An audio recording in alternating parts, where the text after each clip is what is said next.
Welcome to Before the Show, where the amps are warming up and the stage is always set for one hell of a night. I'm Bobby. I'm Jeff. And we're bringing you exclusive backstage access to the artists hitting the stage here at the Vixen in McHenry. Before the crowd rushes in and the show gets started, we're diving deep, talking music, life on the road, and the stories behind the artists and the songs. Let's go.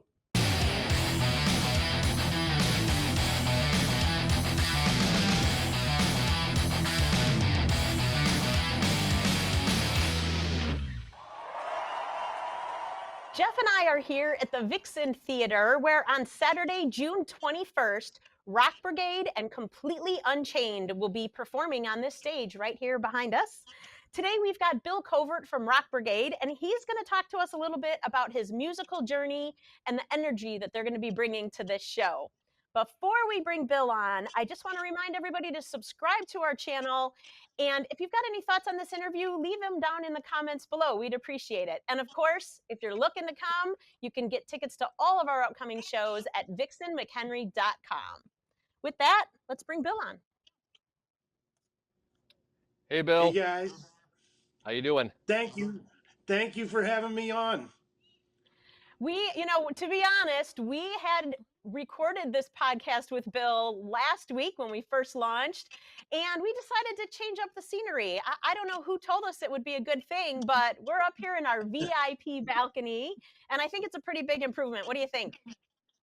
Absolutely. It looks great. And for someone who's been on that stage several times performing to a packed house, I will tell you, it is absolutely one of the premier rooms in the entire Midwest. So why not show it off to everybody while you're up there talking to all these all the artists that are going to be playing there. By the way, I did watch your first podcast with Matthew Nelson, and since I had a chance to redo mine, I went out and got a dictionary and a thesaurus so I could use some big words like Matt did. So he was pretty amazing. He was pretty good. As Jeff's wife said, a dream interview. Absolutely, and you guys did a great job too. But it was such a cool interview. Well done, guys. Bravo. Thank you. Yeah, well, thank you. We appreciate it. It was the first one. It was a little rough, but we had fun with it at least. It was a very fun interview, and he filled in for any voids where I couldn't talk anymore. He's got a lot of words. Yeah, he was great. All right, Bill. So first question. Tell us a little bit about what made you first want to play guitar, and how old were you when you first got started? Well, I got my first guitar when I was 12 years old, and took a guitar lesson the first week or a couple weeks after my dad went out and bought me a Les Paul copy, and met with my music teacher, and had a 45-minute guitar lesson. I was so excited about this instrument and just couldn't wait to start digging in and learning and understanding how to play it. And my dad picked me up at the end of the lesson 45 minutes later, and we walked downstairs. The guitar teacher and I walked downstairs to meet my dad at the door, and my dad said, "So, how did it go?" And with me standing by my dad, my guitar instructor said, "Yeah, your son is never going to be able to play guitar." My dad's just shocked. I'm just speechless. And my dad's like, "Really? After 45 minutes, you can tell?" And he says, "Well, did you ever look at the size of your son's hands?" And he goes, "I've never seen fingers on a 12-year-old that run into the next guitar string." He said, I think this guy needs to play bass guitar." And I was devastated. I mean, just absolutely crushed until the next day at school when my friends who were forming a band told me that they needed a bass player. So quickly I got my dad to run out, take the Les Paul copy back, and get myself a bass. That's how it all started. Seems like it all worked out. It's a great story. So, Bill, you're obviously in a tribute band now. I know you've been in original bands. I know you've been in cover bands. You've been, every type of band. And going back to when we were all young kids learning how to play, and even starting to form our first bands. Tribute bands were kind of like a joke almost to us when we were teenagers, right? It was like that's what played on They, Fremont Street in Vegas, the Cher impersonator, the Liberace impersonator, and now all of a sudden we've had this shift in the last 3 or 4 years that, tribute bands are huge. And, we draw just as many people with the tribute bands sometimes here at the Vixen as we do, with classic original rock acts. So what do you think? What's the reason for this amazing transition from bottom of the barrel to selling out venues now with tribute acts? well, number one, we're all getting older, and rock and roll has changed, music has changed, it will always continue to change. But a lot of those great bands that we grew up watching just aren't around anymore. I mean, at, at the Vixen on the 21st, Rok Brigade, who does Def Leppard, is playing with an incredible, in my opinion, probably the best Van Halen tribute in the world with Completely Unchained. And for kids today, they can't go see Eddie Van Halen. They can't see the original David Lee Roth Van Halen. So the only way to do it is if the band is represented by a great tribute band. The cool thing for me in the tribute band, again, I played originals for so long, is how watching the young generation get exposed to this music and seeing these young kids come with their parents to see you play, and the kids know all the words. It's just it's remarkable. It makes you feel so good. Um, the other great thing I think with the tribute is we can go into a new market where no one has ever heard of Rok Brigade. In fact, last May, Completely Unchained did a show with Rok Brigade in Palm Springs, California, in this beautiful, huge theater, and I think the venue held 6,500, and we sold the show out. They had never heard of or seen Completely Unchained. They had never heard of or seen Rok Brigade. Now, granted, we had some great promos, some great videos with lots of high energy in it, but all these people that love that music came out to support it and experience it that night. It was tremendous. It's a cool feeling. Yeah, it's amazing.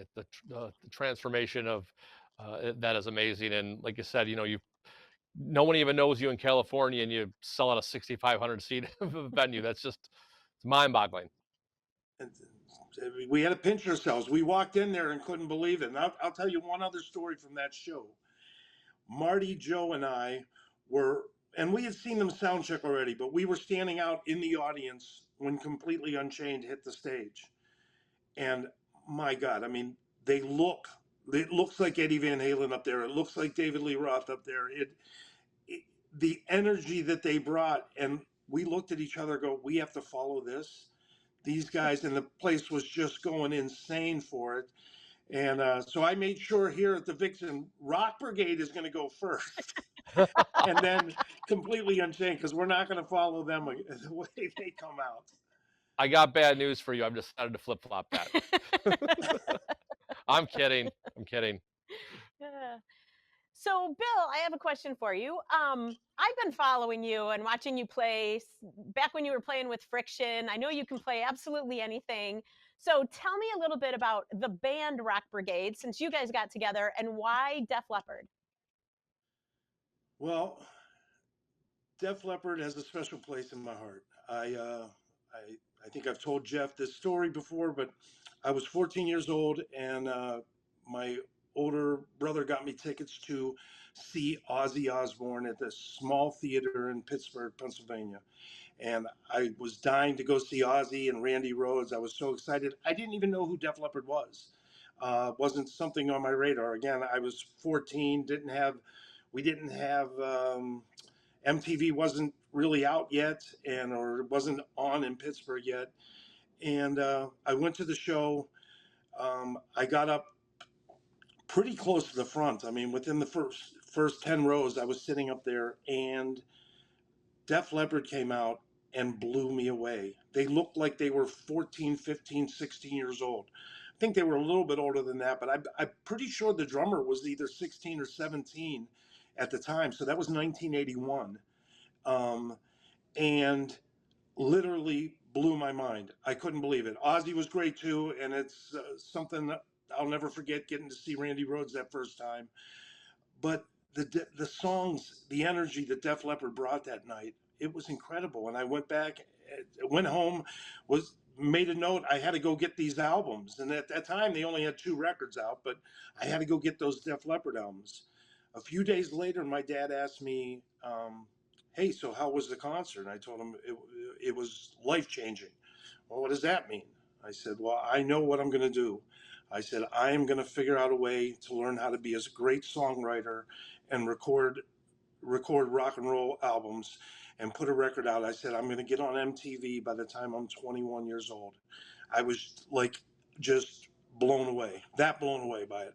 I didn't quite make 21 on the MTV. I was 23 when Raquel finally got on there, but I was close. But they really inspired me. They gave me focus and a direction and gave me something to strive for. And I was playing with Friction in a cover band here with Len and Joe, who were both in Rok Brigade, and we saw all these tribute bands playing bigger venues than we were, and we said we should think about doing a tribute act. Well, there's already a million Led Zeppelin tributes. There's AC/DC bands. There's Aerosmith bands. There's Prince and these things. So you have to pick something that a band that is well known, that has sold millions and millions of records, but also that there's not a lot of people doing. And Def Leppard is a challenge vocally, guitar wise, the production, because they had one of the greatest producers of rock music in the 80s, Mutt Lange. It's hard to recreate that live, and that's how we kind of stumbled on Def Leppard. Again, it was a special place in my heart, and we had a different singer when we first came out. For the first, I think, 4 shows, Kerry Devine was on vocals, but Kerry had other obligations, and he was getting ready to relocate with his family. So we ended up asking asking Chris Bobrowski if he would consider being in a Def Leppard tribute band. I didn't even know he was a fan of the music, because he does so many, alternative rock things with his Pearl Jam tribute and his Super Unknown, the Soundgarden, and so I didn't know that he was a fan. He's like, "Absolutely, I want to sing in your Def Leppard tribute band." And the rest is history. Chris came in, we rehearsed for a week. We had 1 rehearsal with Chris, and we played a sold out show at the House of Blues. And the rest of us are standing watching him going, "Wow, this kid, he sounds like Joe Elliott when he wants to do that." It's just incredible what he can pull off. So That's awesome. Well, we know you guys always crush it when you're out here at the Vixen, but for those who haven't seen you yet, by the way, there's some video on vixenmchenry.com, so check that out. But tell us just a little bit about what people can expect, and then we've got a little rapid fire questions for you to wrap it up. well, I like to tell people, we're going to do all the hits. We're going to do all the songs that you know, and we want you to sing along. It is Def Leppard wrote some of the most classic anthems of the 1980s and early 90s that were ever written, and it's all about a sing along. So we'll be doing all the songs you know. We'll throw in a couple deep cuts to keep us happy and keep the diehard fans engaged. But we're going to do all the stuff you know, and we're going to bring it to you loud and sounding great and with lots of high energy. If you haven't seen a Rok Brigade show, it's on 10 from song 1 to song 25. So I think you'll enjoy it. And then, of course, with Completely Unchained playing as well, if you're a Van Halen fan, they're pretty darn authentic. Their pictures threw me. I was like, man, looks pretty good. It's amazing, really. the way they bring old school Van Halen and their song selection. The guitar player literally could go out and sub in for with Alex and with Alex and Wolfgang, uh, and you wouldn't miss a beat. The guy's just phenomenal on guitar. So I think you're really in for a treat. And the Vixen just allows that to happen because the stage is just designed perfectly. This lighting, the sound, it's just done such at a high level. There's not a better venue to go see a show at. I agree with that. Bet you do. Well, Bill, we're going to wrap it up here with our patented rapid fire session. Just give us the first thing that comes to your mind. I'm going to start off. What is the biggest oh shit moment you've ever had on stage? Wow. Come back to that one. Come on. All right. Give me an easy one first. There's a lot. There's a lot of them. Well, it should be easy to pick, but no. So I'll let Bobby give you one. So when you guys are out on the road and you're getting ready for a show and you got to make that last stop at the gas station before you come in, what's the go-to snack that you have to have before you perform? 3 or 4 monsters to take with me. One before the show, one during the show, and one after the show. That's an easy one. Fair. All right, I'll give you another one. This might be challenging too, but I know you have it in you. What's the best piece of advice you've gotten from another musician? Be real. You know, rock and roll is all about being authentic, and you know, give it to them, and don't leave anything left in the tank. When you're out there performing, if you're in the studio recording, if you're writing a song, leave it all out there. Just be authentic. Rock and roll is about people believing what they're hearing, and I think the fans can tell when it isn't real. So I think that was the best advice I got. Excellent. So living the rock star lifestyle, what's the most outrageous gift anybody's given to you while you're performing, after you're performing? Well, I got a really nice, expensive shirt given as a gift from a young lady. This is many, many years ago, long before I was married. We had a back in the day before we had the internet and anything. The band had a hotline, okay, and so we would leave our schedule basically on an answering machine recording, and each week or each month or every 2 weeks we would update it with where we're playing, where they can get tickets, the phone number to call to get it. And the hotline was in my house, in my parents' house, really. I mean, and and one night at 2:30 in the morning, the phone rang, and I just decided to pick it up, and the person hung up. So I put the phone down. They called back a few minutes later, and I picked up. I said, "Don't hang up. Who is this?"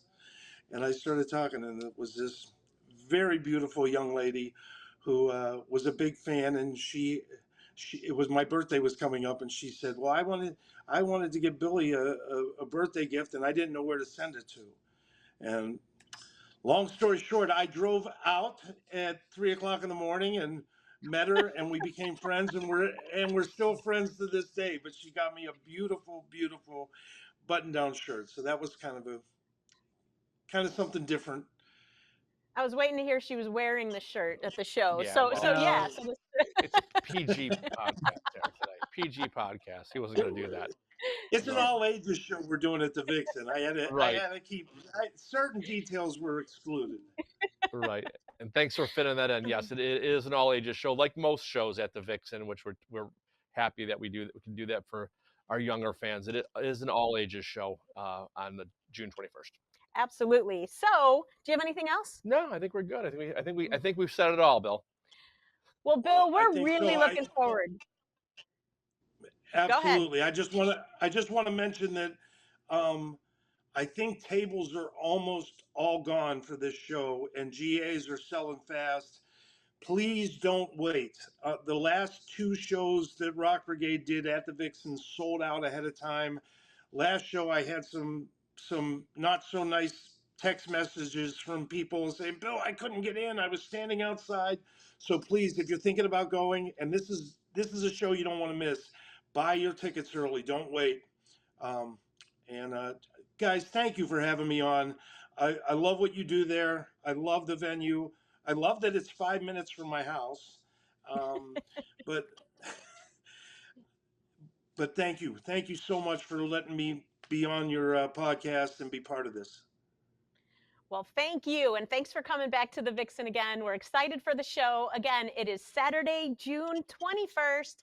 And that was really good advice. Tickets are available at vixenmchenry.com. Get them early because I don't like those phone calls when it gets sold out either. No, me It neither. just bums everybody out. So pick those up. And Bill, we're going to see you real soon. Sounds great, guys. Have a great day. Thank you. Thanks, All Bill. right. Thanks, everybody, for tuning in. Catch you next time.